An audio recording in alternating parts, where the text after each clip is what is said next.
Most homestead income videos never mention the one number that actually matters: $4,588 per month after taxes.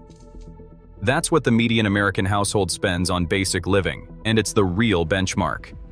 A quarter acre has to clear before it replaces a 9-to-5. I ran the math on every common backyard enterprise against that target, and the gap between gross revenue and what you actually keep changes everything. The real test for any backyard income plan starts with a single number: $4,588. That is the median amount an American household has to cover each month after taxes, just for basic living costs. This figure comes straight from the 2023 Consumer Expenditure Survey, where the Bureau of Labor Statistics reports a median after-tax household income of $55,056 per year. Divide that by 12, and you get the monthly benchmark. It is not just a statistic. This is what families actually spend on housing, food, transportation, healthcare, and other essentials. This number is not padded with extras. It does not account for big vacations, luxury goods, or high-end hobbies. It is the middle-of-the-road baseline, reflecting the real, recurring expenses that make up daily life for most Americans. Every calculation in this documentary will come back to this $4,588 standard. If a quarter-acre homestead is going to replace a full-time job, it has to reliably generate at least that much in net after-tax profit, month in, month out. No matter how creative or intensive the backyard enterprise, the math has to clear this bar. That means accounting for every input, every expense, and every deduction before comparing to this threshold. The goal is not to chase dreams or sell a lifestyle. The goal is to measure, in plain numbers, whether a quarter acre can actually do what so many videos claim: pay the bills, cover the basics, and stand in for a conventional 9-to-5. This is the yardstick that every net income figure must meet. A quarter acre lot sounds generous on paper, but the numbers shrink fast when you start measuring what is actually usable. The full 10,890 square feet includes everything: house, driveway, walkways, setbacks, utility easements, and shade from mature trees. The average single-family house footprint takes up about 1,200 square feet right away.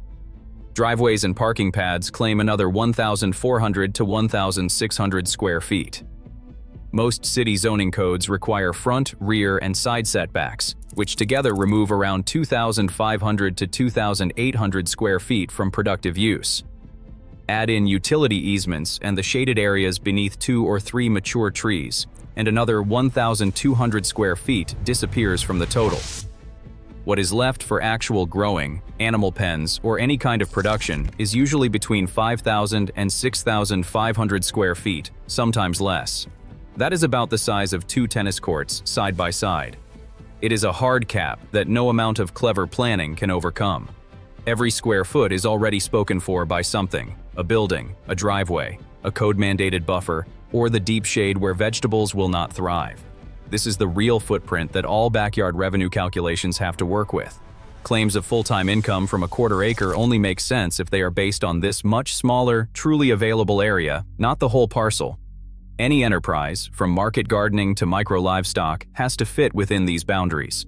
The math for every system starts here, and the ceiling on potential earnings is set by this limited patch of productive ground.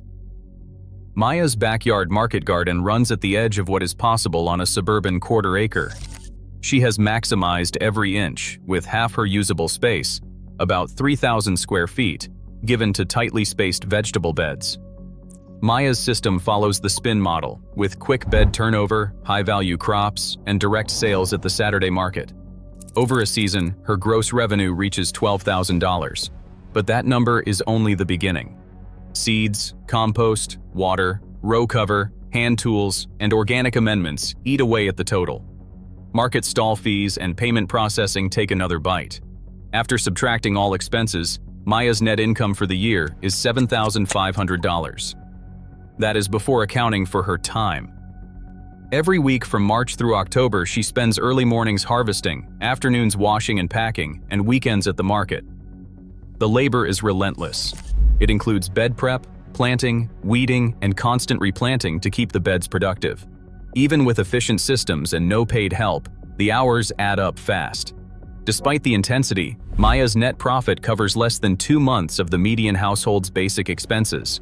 The garden saturates half the available footprint, leaving little room to scale up without crowding out other uses. Direct sales deliver the best prices, but they also require constant customer outreach and compliance with local food safety rules. Maya's numbers reflect a best-case scenario: high yields, strong demand, and a season with no major crop failures. Even then, the gap between the garden's net income and the $4,588 per month benchmark is impossible to ignore. The reality is clear. No matter how intensive the approach, a single market garden on a quarter acre cannot stand alone as a full-time job replacement. Something else has to be added to the mix. Eggs, honey, worms, and preserves are often pitched as easy side hustles for backyard growers, but the numbers tell a different story. A flock of 50 laying hens, the upper practical limit for most suburban lots, can produce about 13,700 eggs a year. At a farmer's market price of 30 cents per egg, that is roughly $4,110 in gross sales. Feed, bedding, coop repairs, and vet bills quickly eat into that total, leaving a net profit of $3,318. That is about $277 a month, less than 7% of the $4,588 monthly household benchmark. Beekeeping brings its own challenges.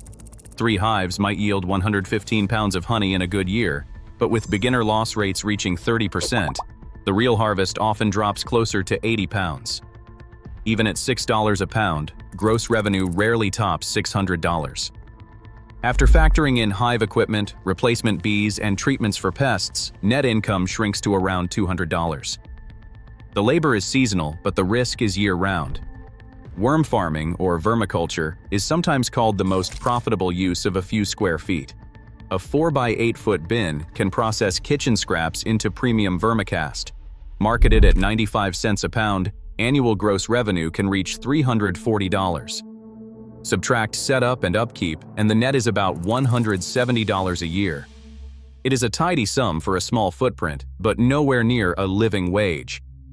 Preserves and value-added products, jams, pickles, and dried herbs offer better margins. A modest cottage operation can gross $2,500 a year, with net profits around $1,400 after jars, labels, and kitchen utilities.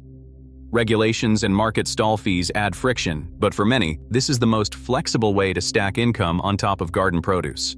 Each of these micro-enterprises adds something to the bottom line, but none can stand alone. Summed together, they bring in a few $1,000s a year, helpful, but far from replacing a full-time paycheck.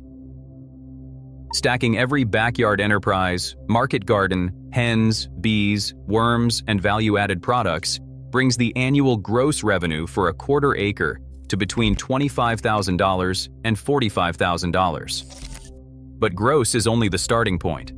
Subtracting real-world costs is where most income claims fall apart. Market stall fees add up to about $600 per year.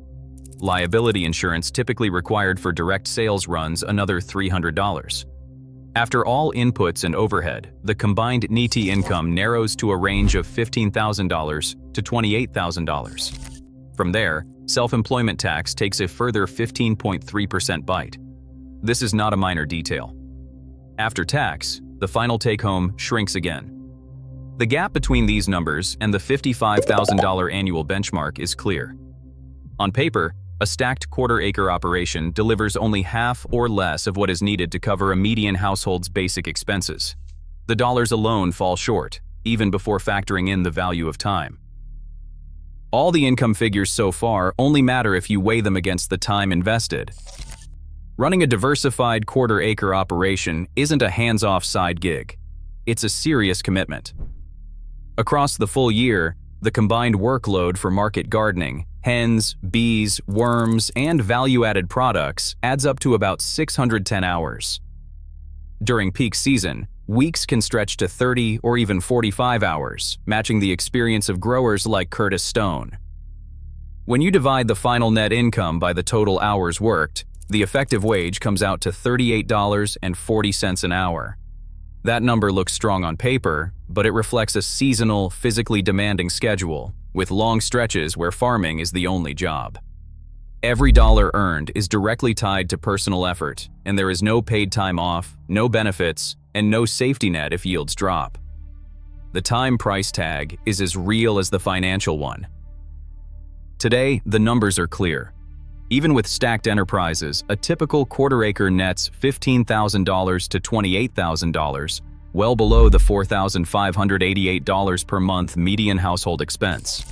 Factoring in a 15.3% self-employment tax and Curtis Stone's 50-plus hour weeks, homestead income only replaces low-wage work under rare, optimal conditions.